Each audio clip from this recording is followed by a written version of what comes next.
You're going on tour with a new live show called Your Favorite Woman. Is there a specific woman that is your favorite? I'm just more hoping that by the end of the tour, I'll be everyone's favorite woman. Oh, that's perfect. We'll see. You are everyone's favorite woman. I don't think that's true. That should not be true. It's okay. It's okay. I don't have to be. Know. You're my president. Thank you. Aww.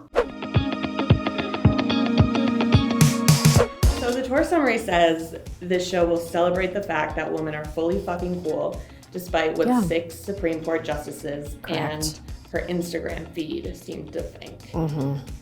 What is on your Instagram feed? Oh my God. You know what? I never read comments. I'm like very scrupulous about it. And then one time I was doing an Instagram live and I couldn't help it because there were so many. They're right there. They were just like they were like bubbling across my face. And I was like, what are people saying? That seems nice. And they're like commenting in real time. And I was like, oh my God, okay. So there, I was like, I shouldn't read those ever anymore. Actually, also, you famously set up the rape threat hotline right before Full Frontal aired. I did. For the trolls to call in to express their feelings. We provided them with a 1-800 number. Did you ever check that Of course. You did? Yeah, we did get some. Really? Yeah, we got a lot of people called our threat hotline and were like, is this real? And they were like, oh my God, I think it's real. Are you recording my voice? There was like a lot of that, but then there were also like the usual, you know, threats because women in comedy. Yeah, of course. So you also recently tweeted at Nikki Haley and you invited her to your show with 2 free tickets. Well, because she's running around town and she's like, she's doing all these town halls and she's like, my dad never signed a permission slip for me to get sex ed in 7th grade. And everybody's like, hooray, let's never learn anything about our fucking bodies. And I was like, okay. I just feel like it would be really funny to tweet out.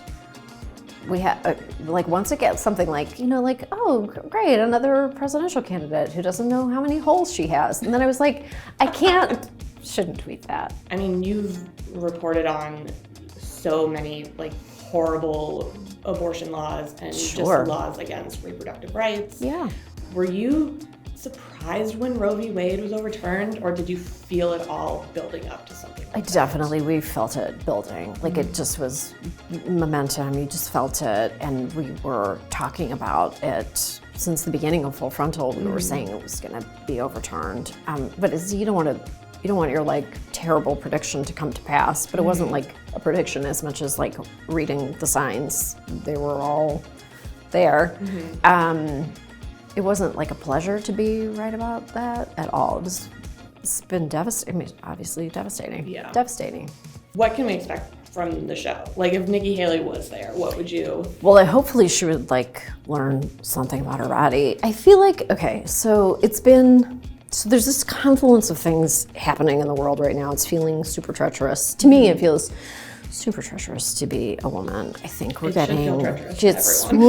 should feel treacherous to everyone, but I feel like a real strong backlash against women vibes out in the world. I'm not making that up in my own head. I know it's real. And so I wanted to do a show to just do some myth busting. I really feel like we just don't have a proper education about a woman's life and body. I feel like we're starting from a place of learning almost nothing about our bodies, and then we kind of go through life knowing nothing, and we just have this big hole for like misinformation to fill, and it causes us to have so many bad laws passed against us, to have so much bad public policy because nobody really knows anything about us, and we don't even know about ourselves.